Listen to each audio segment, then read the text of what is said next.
I feel like for years I was fighting that I had so many different parts of my personality and really yearned for having one singular focus, but that's just not who I am. I just surrendered to it instead, and I'm much happier. I'm a multi-hyphenate, but ultimately I am a storyteller, and I like connecting with people, and I like telling stories in various forms.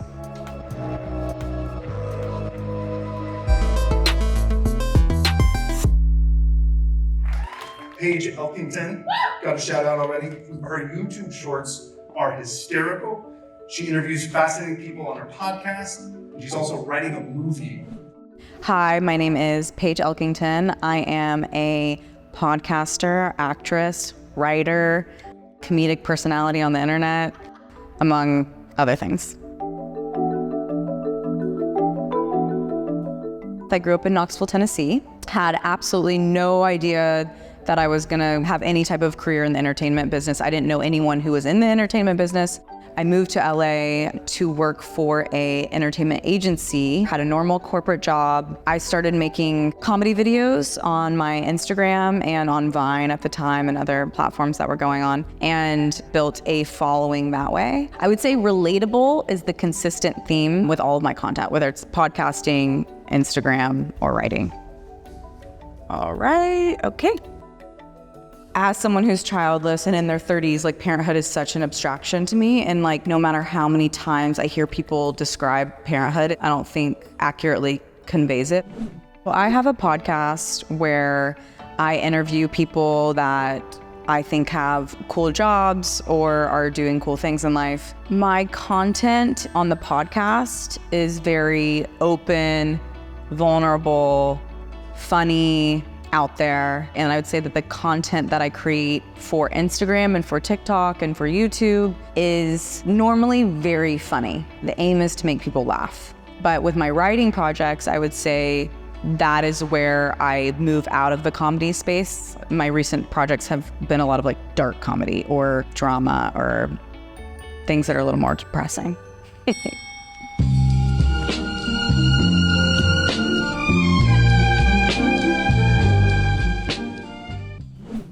I also am the spokesperson for an underwear company called Culprit Underwear, and I've done a lot of really fun videos with them and commercials with them that have gone viral. And I would say that that's like where people actually recognize me the most.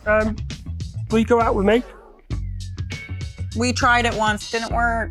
What about me? What about me? No, you shop. I asked her first. Shop at culpritunderwear.com. Also just the following I have on Instagram, I think just from being me. Hate using this word, but influencer, comedic personality hybrid. The more you're putting yourself out there, of course, the more people are allowed to perceive you or have an opinion about you. That's just like part of it. I have been so lucky to not have a lot of hate, internet hate. Like I don't have a lot of people who violently hate me yet. It's been interesting figuring out how to monetize my gifts, my skills, the content I make. Lucky for me, I was able to kind of find this niche where I was using my comedic gifts to sell products for brands. So I've found this really amazing position where I'm kind of the spokesperson for companies selling their products. I think in the past, everyone was really into doing like traditional marketing, like commercials, and now we're seeing the rise of Instagram ads and TikTok ads and YouTube ads. And they're smaller productions, but I have a lot more creative control. But I hope that my biggest project is yet to come. I just finished a script that I'm really happy about. It's in development with a company right now. So I hope that these next couple years will mainly be focused on writing and making films and television shows.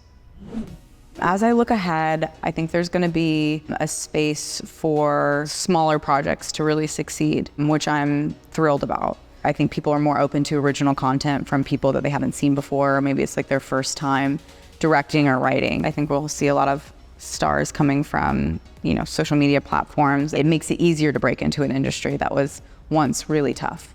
And the old model didn't seem to really be working. People couldn't take the same creative risks that they are now. Please continue. I'm constantly toggling between like I want to fully delete my Instagram. And also I need to be making content every single day for TikTok and Instagram. Buy them so they sell out, so I don't have to keep doing this job. I think there's going to be a return to indie filmmaking. I think there's going to be a space for smaller projects to really succeed.